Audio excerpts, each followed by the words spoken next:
Shalom. First and foremost, I'm going to give all praises and honor and glory to Yahweh, Bahashem, Yahweh Shai, Bahashem, Rechak Wadash.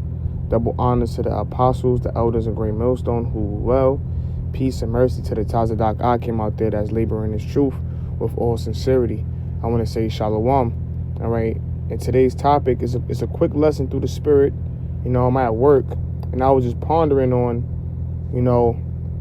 this verse, the book of Sirach, chapter 11, verse 21. And matter of fact, let me just go right into it.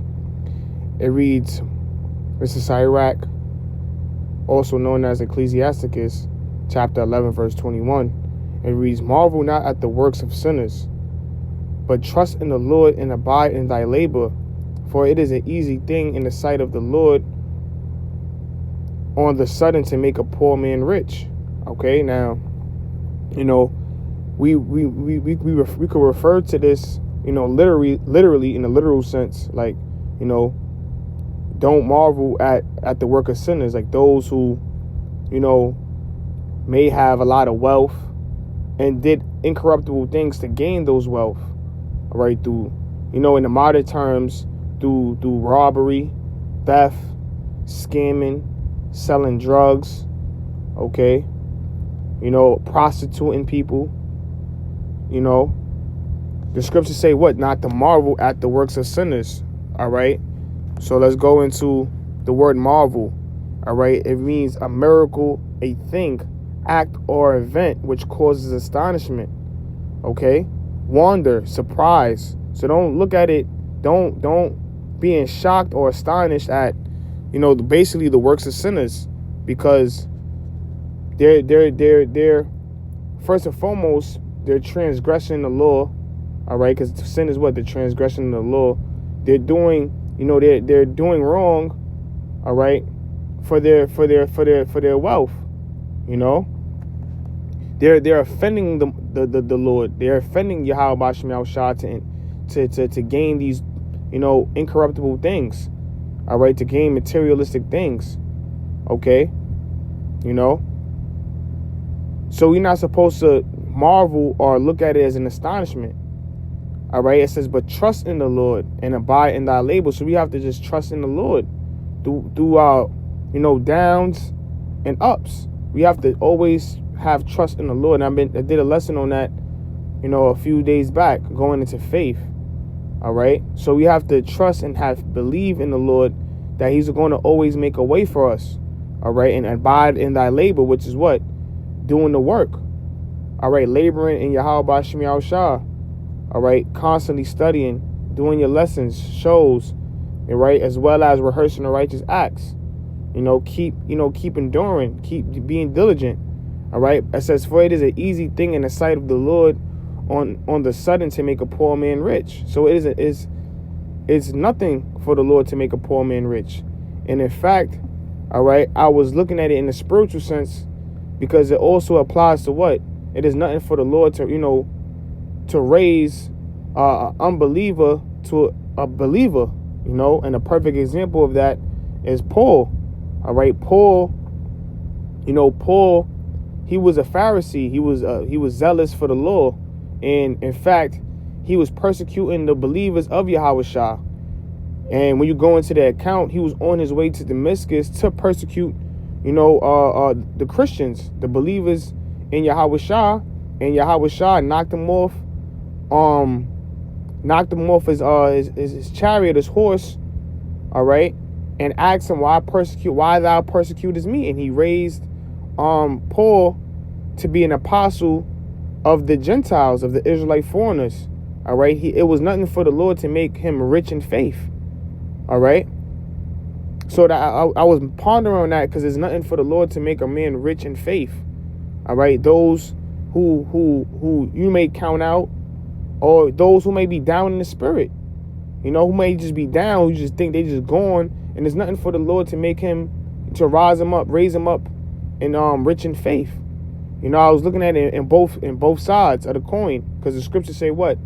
For wisdom is better than rubies. Okay, so it's nothing for the Lord to give a man increase. All right. I was just, meditating on that. It's nothing for the Lord to give a man increase in faith, All right, you could be poor in faith, but you could be poor in wisdom. All right, it's nothing for the Lord to make that man rich. And it isn't always, applied to, wealth or materialistic things. All right, because this wisdom, this truth, this faith is above all those things. All right, because first and foremost, all right, having faith pleases the Lord. It pleases Yahweh B'Shem Yahushua. Okay, so we could apply it in a spiritual sense, but also even in a worldly sense. All right, which is really going into it's nothing for the Lord to make a rising man, make him rich. Give him wealth. All right, look at David. King David. He was a shepherd. All right, who took care of the sheep, and then he became one of the greatest kings of Israel. Okay, So I want to also get the book of Job, chapter 1, verse 21. All right, going into not marveling at the works of sinners. So it says, and matter of fact, I'm gonna read it in the AMP.